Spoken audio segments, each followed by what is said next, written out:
Welcome to Scott Pilgrim versus the podcast, a podcast where we take down Scott Pilgrim, and I can feel it. This is it. This is the episode where we win one. You've said that before. We finally get a W.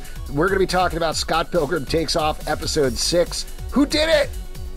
I'm Alex. Who did it? I'm Justin. Who did it? We did it. We took down Scott Pilgrim in this episode. It's happening. I'm Pete.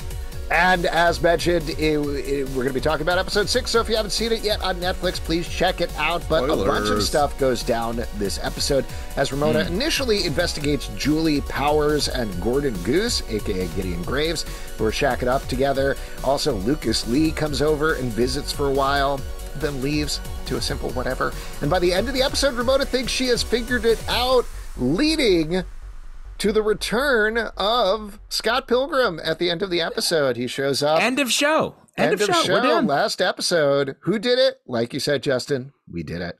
Great show. Good job, everybody. I'd just like to say, before we kind of get into the episode, I wanted to talk a little bit about the pre-excitement. This show is so good. You know, sometimes when you watch a show, like before you hit play, you're like, all right, let's see what we're doing today or whatever.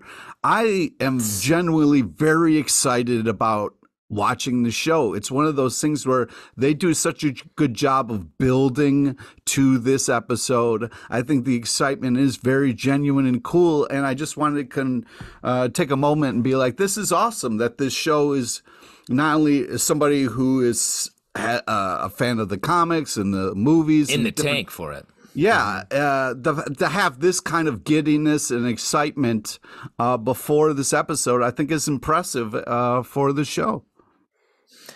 Yeah, I mean, this show is you guys wild. Nothing? You're just like, this is just another day of television? Just another day in the life of being the podcast queens of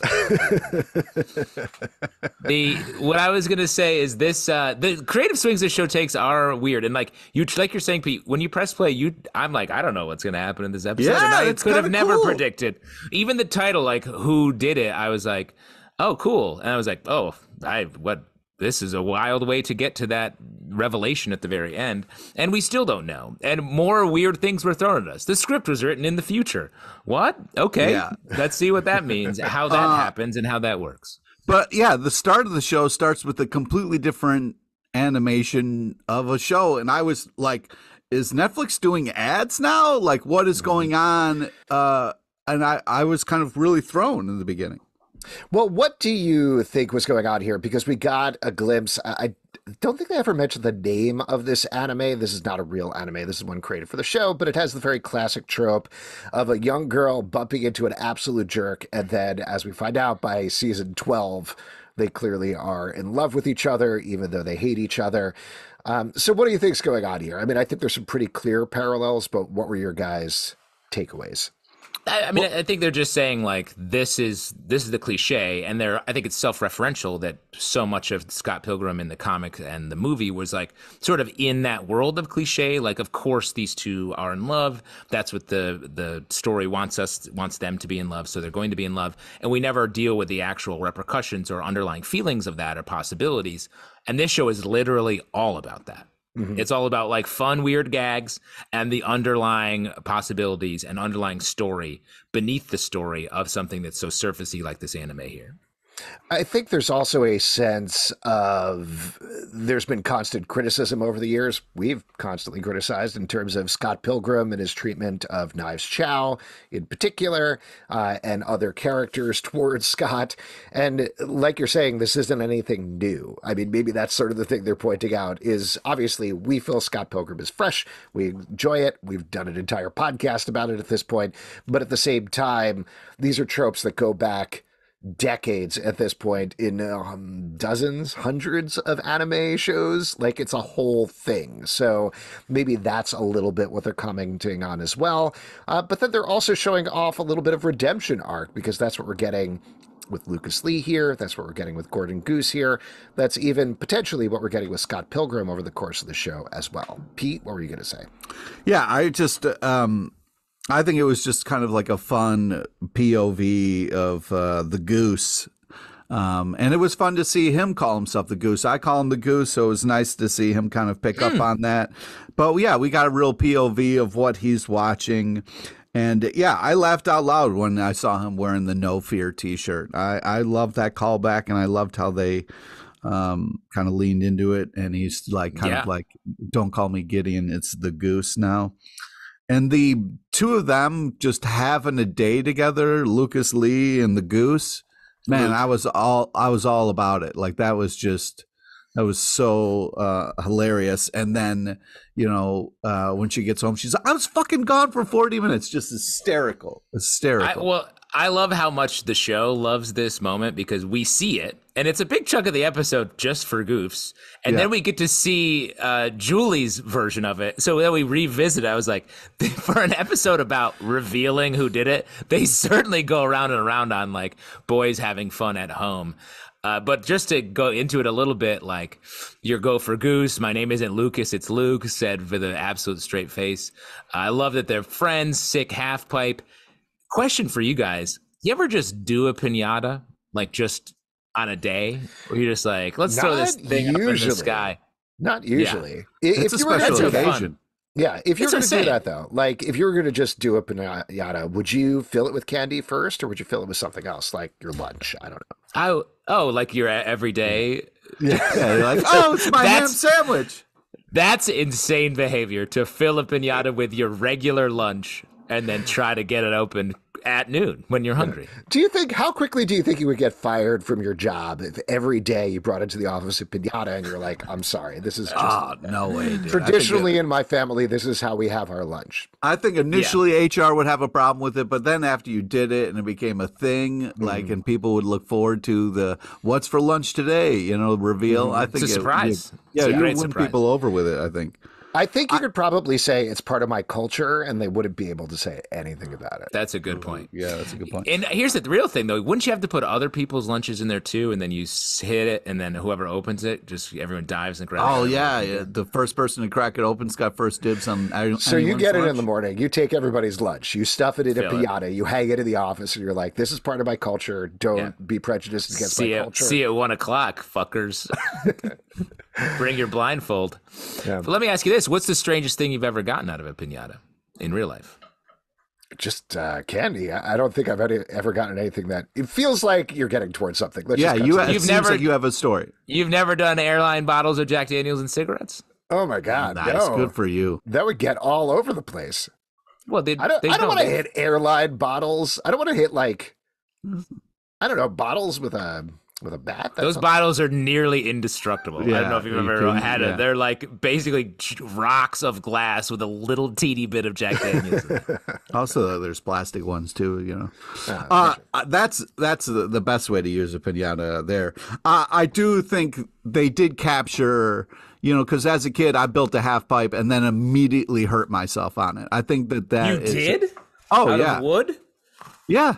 I think a lot of people do that. What a carpenter. In your house?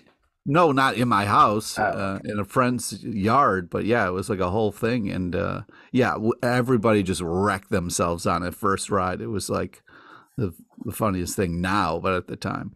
I just thought they did a great job of capturing that on their fun montage day. It was very fun, and it was a very silly kickoff to it with Gordon saying, I have something entirely different in mind. Friendship! Great stuff. Fun twist! What a fun twist. You know, instead of fighting each other, let's have a day. And And I love spending more time with him, to the point you've been making, Justin, in terms of the format of the episode. I don't even know what the format of this episode was, which... Certainly, from a TV perspective, bothers me a little bit because I'm like, we had a format. Now there's just a bunch of stuff happening, but you love it. I love the no format because when the show started to get formatted, that's when I didn't like it, and now we're back into a free play, and it's a blast. Yeah, it kind of seems like they're doing like a cold open type of thing, and then the credits with the hair, and then the kind of But after Well, I that, think the telling line in this episode, the one which is the writers talking to us, is when Julie says, "This info dump was inevitable." inevitable. Yes. Yeah. They Christ. needed to have an episode was where they awesome. turn the plot and you lay out, like, okay, here's what's actually happening in the show. And that's mostly what we get here with the who and the what, but not the why. I think that's the one that gets left off Yeah. at this point. There's still some what that we're missing as well, I would argue, since we Yeah, don't potentially. really know. We know who a little bit. Yes. So we love the friendship. What did you think, though, about what Ramona lays out here? We find out over the course of the episode that Robot 01 is a vegan robot, the only thing more powerful than a vegan human because it's never eaten meat. So it was created this powerful portal, presumably working for the twins, to take Scott Pilgrim, and then Scott shows up. We also find out that he did it. He wrote the script 14 years from now. Is that what we're getting by the end of the episode? For young Neil. Because at the same time, Knives and Kim and Steven are figuring out that young Neil didn't write the script. There was no sleep paralysis demon. And they discover the script was potentially written by Young Neil is hysterical in this episode. I love the whole line of like, what's more powerful than one vegan? And young Neil's like, two vegans? And they're like, no, robot. Very funny. His delivery is always strange. He's like the baby of the group. He's pushing the young in young Neil to the absolute limits. But in general, just hearing you recap that plot, Alex, and I mean this is a positive compliment, it sounds like a 10-year-old came up with it. And like, but I think that's really good. That I love that about it. It keeps it simple and just Keeps pure, it fresh, like, that's fun. for sure. Yeah. But to me, the implication is sort of what we talked about last episode, that Scott's behind it. And I would venture that Scott maybe even programmed Robot. Robot 01 is working for Scott. Whoa, take it easy on that. Because Ramona, the twins invented that robot. Scott's not using that robot. have you ever heard a story of a robot that gets changed at all by the way things go, or reprogrammed in a different way? Yes, many times. That's almost all robot stories, right? So I think that's what we're getting here, sort of a bit of a Terminator is the vibe I'm getting with, especially if we're going to get some time travel-y things here. Because I think, weirdly, the twins are absolutely underserved from a storytelling point of view. They are not at all, we don't get in their heads at all. Mm-hmm. The Katayanagi twins are, which is disappointing because window dressing. In the movie, the twins got such a cool epic battle scene in the music. But they also had no dialogue, which we don't get here. We've been promised. I mean, we've already had some dialogue from them. Potentially we'll get some more from them in the next episode. But I agree with you. There's more to be said about them because, like in this episode, we get even more Lucas Lee. We find out a little bit about Gordon Goose and get some, maybe not emotional closure there, but certainly like a little bit more growth and change. So we've gotten that for all of the X's, not for the twins yet. So we need some of that. My biggest problem with this plot right now is I don't understand how Scott Pilgrim, who is an idiot, who doesn't understand how websites work, was able to write an entire script about his life. That's maybe 14 years in the future, Alex. He's you can learn how to write a screenplay. In 14 years, yeah. Scott Pilgrim, though? I don't know, man. I guess I don't know. Well, I mean, the clues were there, and I guess we don't fully know that this is going to happen, but the line that still keeps sticking out to me is like, how did you know about that? I was the only one there with Scott. And Wallace didn't write the script, so I think Scott had to write it, and it makes sense that he would write it in sometime in the future. So it could be a Nega Scott still too. Still could be Nega Scott, exactly. It's just we haven't seen that yet, and I feel like we might have at least heard a reference to it a little bit if we were going there. And again, I haven't watched ahead, so I'm probably completely wrong, but I just want to keep trying to read the tea leaves that we're getting here. Yeah. Go ahead, Pete. Well, we've mentioned a lot of different things. We do get to spend more time with the Goose and his kind of like flashback story. I love this whole thing of like, you kind of get this, you see it a lot in rom-coms where it's like the nerdy kid goes after the most popular girl. I love the idea of a 12-point business plan on why she should date him. I mean, that's just funny. That works every time. That's taking a trope that we've seen a lot and then adding something fresh in a way that's very enjoyable. Nothing teens like more than an organized suitor. Just someone who has it really laid out. I really like the turn here of just following up a stupid joke about a No Fear t-shirt and following that to the logical conclusion of him being called fearless as a way of making fun of him. So ultimately he turns that into his strength. We also get a little tease here at the end of the episode. Julie is super into him when he is Gideon Graves, not quite as into Gordon Goose, just slacker hanging around. But we definitely get a hint here at the end that like Gordon has a little more going on. And he's like, what if I had a deeper plan going the whole time? What do you think about that? Does he have a deeper plan that has been going the whole time? Or is he just lying to get Julie hot? I think it might be more friendship. It could be more friendship. I feel like no. I don't think he's going to end up becoming a big bad, especially after this episode, which this was sort of his episode. Because they already did that. You know what I mean? They already explored that. So I feel like they're exploring new things in this show a little bit. So I feel like why not have them a little different in this version? But man, Julie absolutely kills this episode. I love you fucking more.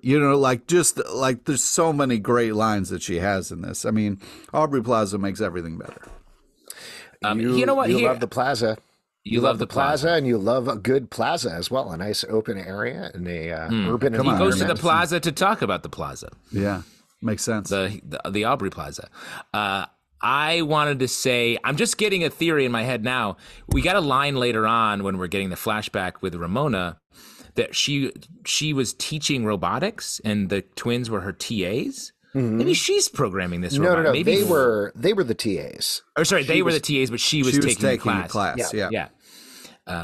I don't know. Robot. That's an interesting fact to drop in relation to a Robot 01 that could easily be reprogrammed. Potentially. I'm going to turn it over to the Knives Stevens storyline, which I love all this stuff. It's very jokey, but it's so much fun. Them coming up with the "Bread Makes You Fat" song, I thought. Oh my God, that was so funny. There. Also, Use the whole buffalo. Emotional business. Can I get a witness? Also, I don't know, just a very funny rhyme. On a changed character front, I don't mind this. I want to be very clear. But does it feel like Knives is the complete flip of the way she was in the book? And what I mean by that is in the books, her whole line was like, I have found out about this thing for the first time, and now this is my favorite thing ever. And then she ditches that and finds something else. Like, it's a very young way of looking at things.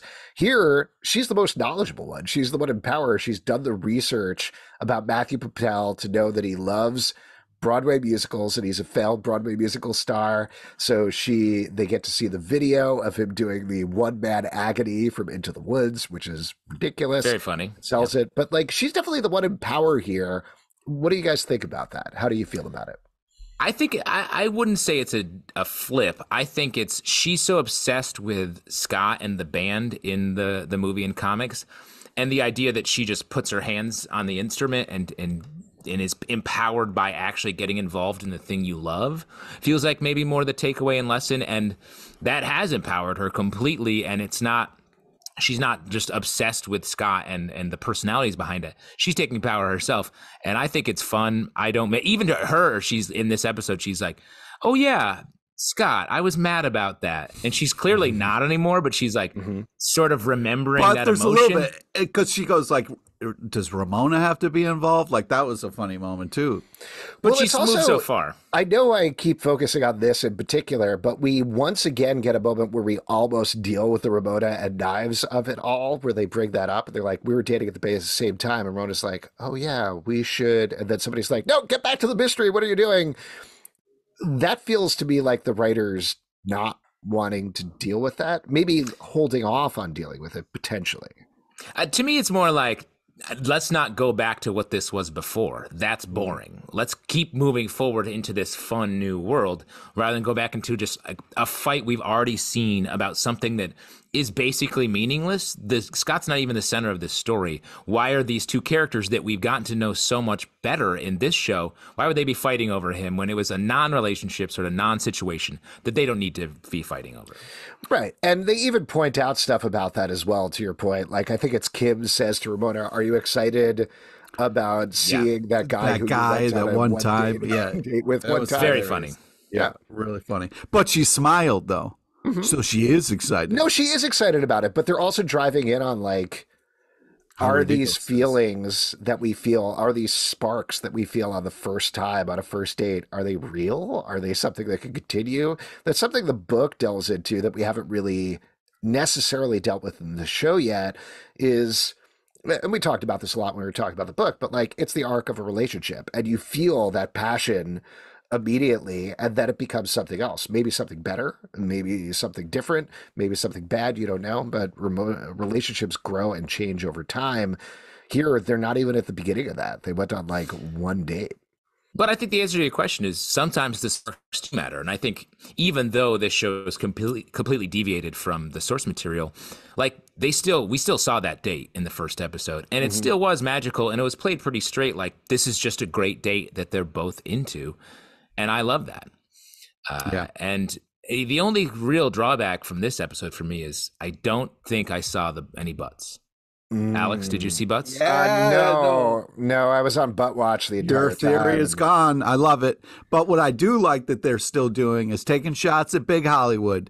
Suck it, Justin. Yeah, the whole we know you're Big Hollywood.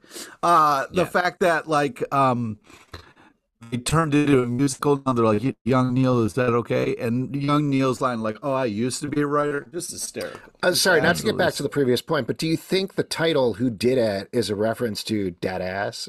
You know, Dad Ass did it. You know what I'm talking about? Wow, yes, that's a stretch. So that's the butt was in the title all along, Alex. Right, it was a secret butt. It was a secret butt. Like if you look at my butt's a secret butt, and you flip it over, it kind of looks like a butt. You know. The W is a butt. Come on, the man. W is you a don't butt. have to work that. That's a sharp butt, man. You guys have different understanding of butts. You guys do have different butts. Well, can you settle, Justin, could you settle an argument that Pete and I are having? Would you say a butt is more like a W or two D's that are turned back to back?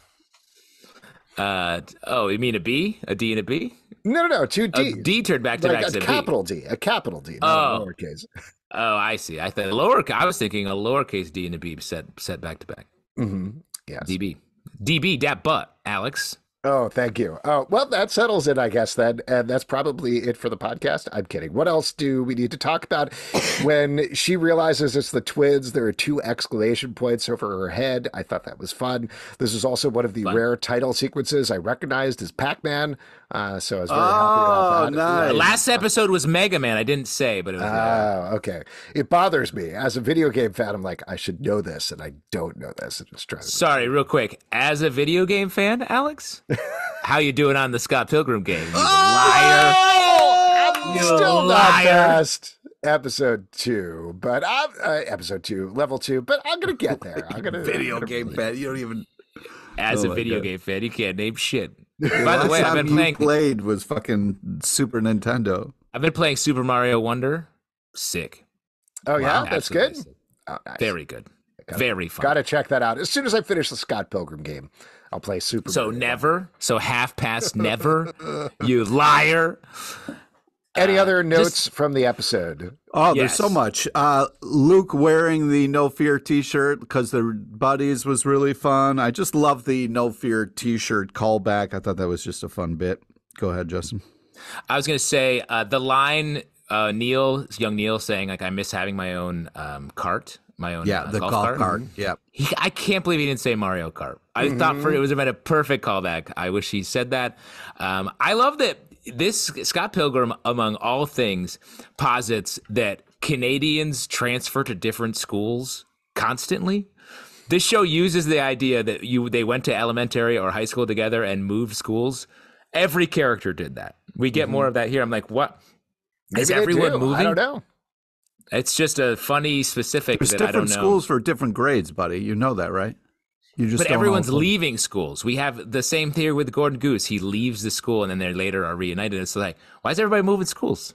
Who's moving? No, if you go, like, there's different schools for different grades, and you go to different, like... now, I know how schools work, but they were in high school, and he transferred. Canadians are a species of itinerant wanderers. Yeah. Wow. Oh, like Canadian geese, they migrate south? There you go. Maybe that's why he's Gordon Goose, actually. That makes a lot of sense. Shouts to that Julie versus Lucas and Gideon would have been a dope fight. I was excited for that. Ramona ruined that. I was a little disappointed. I thought it was really let it go on a little bit. I love the free coffee, and Julie being like, "No fucking way." It was just hysterical. Last thing I wanted to shout out is the line, "The only work I can get is doing a voice on an animated series." Yeah, shouts. So funny. Lucas Lee is live action or nothing. Yeah. I loved the cool handshake between the Goose and Luke as he rides off into the sunset. I thought that was really funny. Yeah. Very fun episode. Guys, I think we lost this one again, but we got 2 more chances here. If you would like to support this podcast and all the podcasts we do, patreon.com/Comic Book Club. Also, we do a live show every Tuesday night at 7 p.m. to Facebook and YouTube. Come hang out. We would love to chat with you about Scott Pilgrim, Apple, Spotify, Android, or the app of your choice. To subscribe, listen, and follow the show at Comic Book Live on Twitter/X, Comic Book Club Live on TikTok and Instagram, comicbookclublive.com for this podcast, and many more.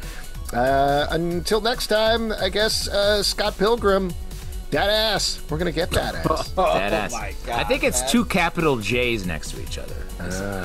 Huh. Then you really see the crack. Oh, okay. Oh, my God. You need to see the crack. Juicy ass, you know? Exactly. What is happening? What has this become?